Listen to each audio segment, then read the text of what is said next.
Bonjour! Aujourd'hui, on va parler du coq gaulois. Dans cet épisode, en 3 parties.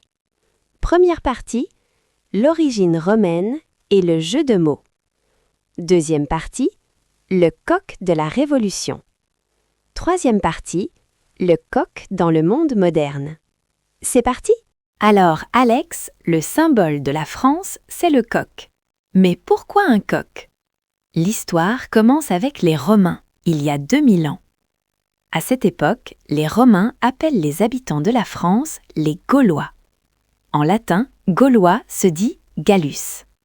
Mais attention Alex, Gallus a 2 sens. Gallus veut dire Gaulois. Et Gallus veut aussi dire coq. C'est un jeu de mots. Les Romains rient. Les Gaulois, ce sont des coqs. Le coq devient un petit symbole amusant. Mais au Moyen-Âge, ce symbole disparaît. Pendant 1000 ans, personne n'utilise le coq. Il est oublié. Quoi? A rooster just because of a Latin pun? C'est vraiment bizarre. Mais Alex, tout change en 1789, avec la Révolution française. Le peuple cherche un nouveau symbole, loin des rois. On redécouvre le coq gaulois.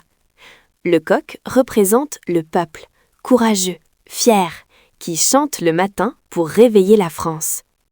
Napoléon n'aime pas le coq. Il dit « Le coq n'a pas de force ». Il préfère l'aigle. Le coq disparaît encore. Mais en 1830, le roi Louis-Philippe ramène le coq. Puis, pendant la Première Guerre mondiale, le coq devient le symbole des soldats français, braves et courageux. Incredible! A Roman joke becomes a revolutionary symbol. Quelle histoire! Aujourd'hui, le coq est partout en France.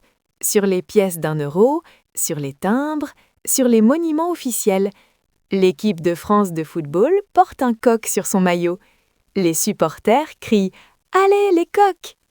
Il y a même un surnom pour la France, le pays du coq. Le président Macron a un grand coq dans son bureau. Le coq gaulois est un symbole très spécial, un petit animal, mais plein de fierté, comme la France. Des roosters is everywhere. J'adore ce symbole maintenant.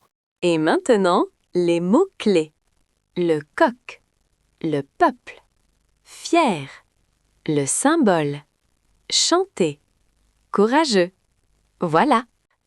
Le symbole, chanter, courageux.